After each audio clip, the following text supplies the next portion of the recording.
Salut les nazes, on se retrouve pour une nouvelle vidéo dans mon décor encore une fois sublime. C'est une vidéo où j'explore plusieurs cafés. Si vous me connaissez un peu, vous savez que mon obsession première dans la vie, c'est aller dans des coffee shops hors de prix. Est-ce que j'aime le café particulièrement? Même pas, j'ai envie de vous dire. Genre, je pense vraiment que si je pouvais aller dans le coffee shop, ne rien prendre et juste rester dedans, je le ferais. Je viens pas pour le café, je viens pour l'ambiance, d'accord? Je choisis mes cafés sur l'ambiance, sur le décor. Tu peux arrêter la moto? Tu peux arrêter?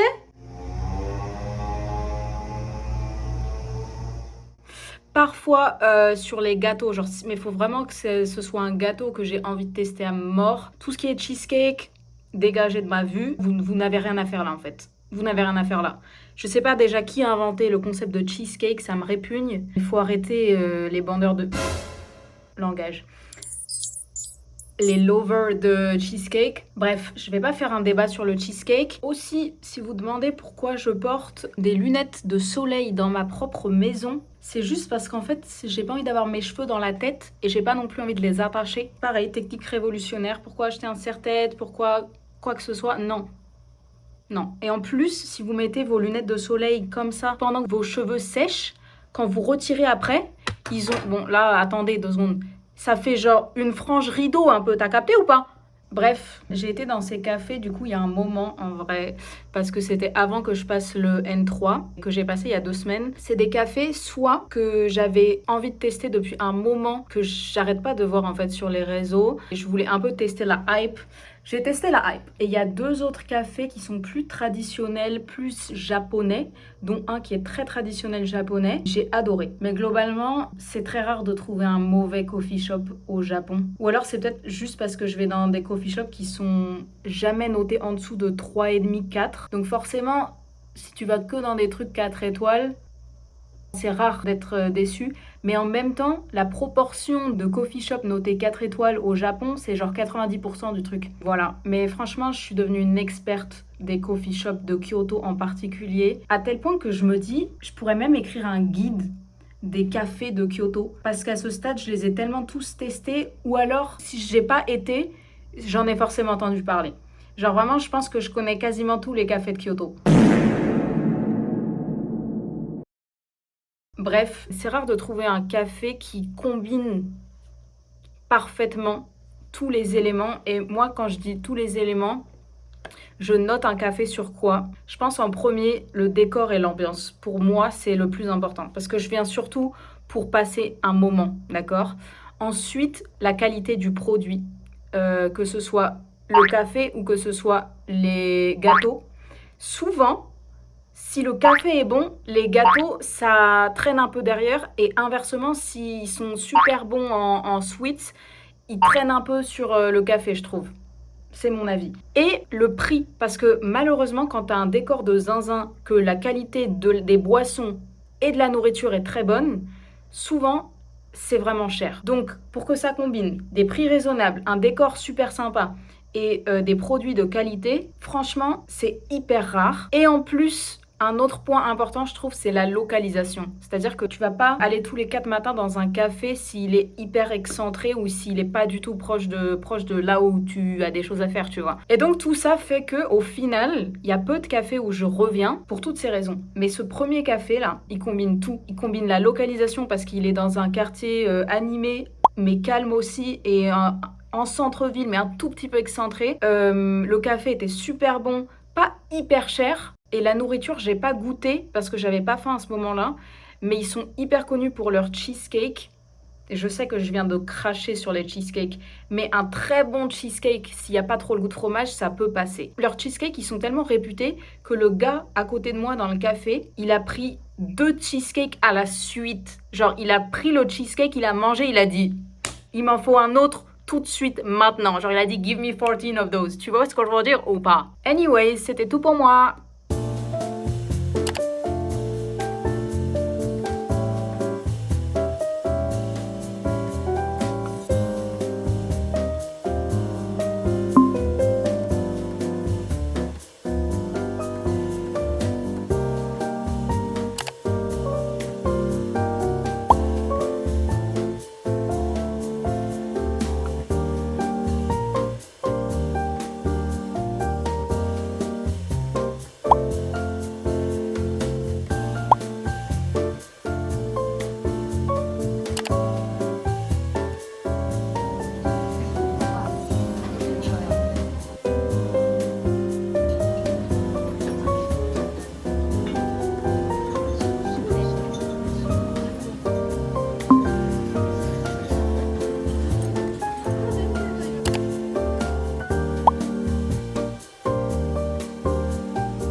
c'est vraiment le paradis sur terre. C'est un peu dur d'arriver là parce qu'il y a beaucoup de monde, mais la plupart des gens vont sur l'autre rive et là il n'y a personne. Franchement, je pourrais me baigner peut-être pas, mais me tremper les pieds. Mais j'ai la flemme, j'ai pas amené de serviette, j'ai pas envie d'avoir les pieds mouillés et tout. Mais c'est sublime, il y a personne. Bref, je vais changer mon objectif, je vais passer au gros objectif. C'est toujours un moment qui me stresse énormément parce que je fais ça en pleine nature et j'ai pas envie d'abîmer mon objectif, j'ai pas envie d'abîmer mon appareil, genre le capteur. Mais là, je suis un peu à l'ombre, je sais pas. De toute façon, il faut bien le faire parce que je pense que je peux avoir des shots incroyables avec le gros zoom. Il y a une énorme fourmi qui est en train de monter dans mon sac. Opération réussie.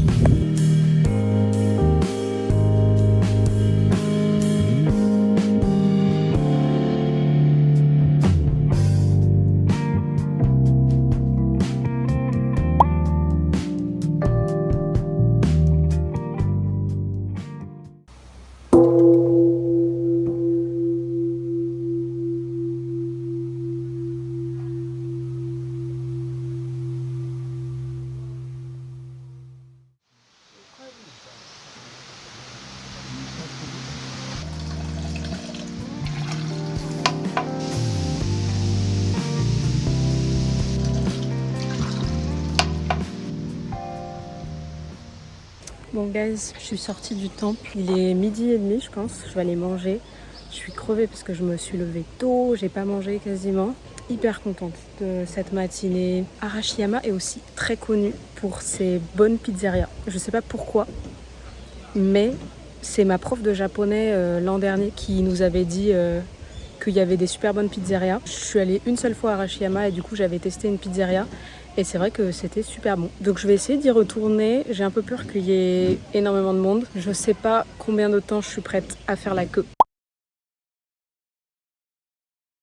Je sais pas vous, mais moi, la chaleur, ça me plombe. Et je me dis, mais en fait, on est condamné à cette existence maintenant. Avec le réchauffement climatique et tout, ça va s'empirer. Moi, je pense qu'il y a des gens qui vont s'adapter, tu vois, en mode sélection naturelle. Et ce sera pas moi. Ce sera pas mes générations futures. S'il y a des générations futures qui découlent de moi, elles seront pas adaptées à la chaleur, d'accord? Mais vous voyez, je me demande si les animaux, ils souffrent autant que nous de la chaleur. Mais je parle pas des animaux, genre les chats, les chiens, les tigres. Je parle les insectes.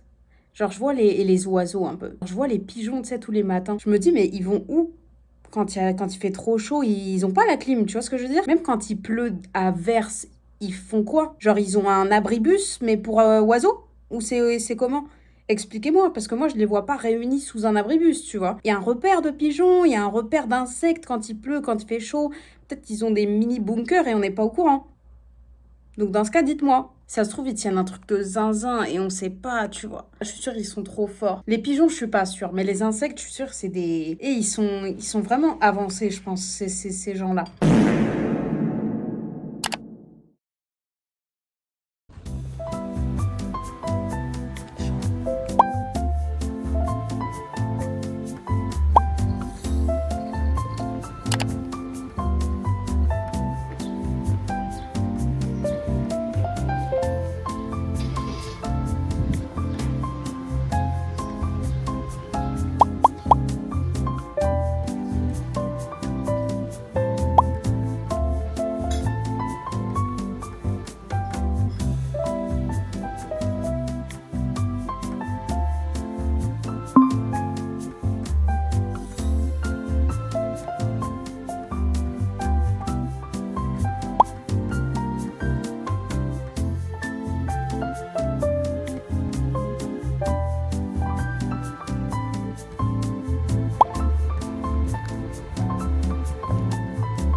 Je suis au Palais Impérial, je suis toute seule, c'est fou. Mais en même temps, il fait très très chaud.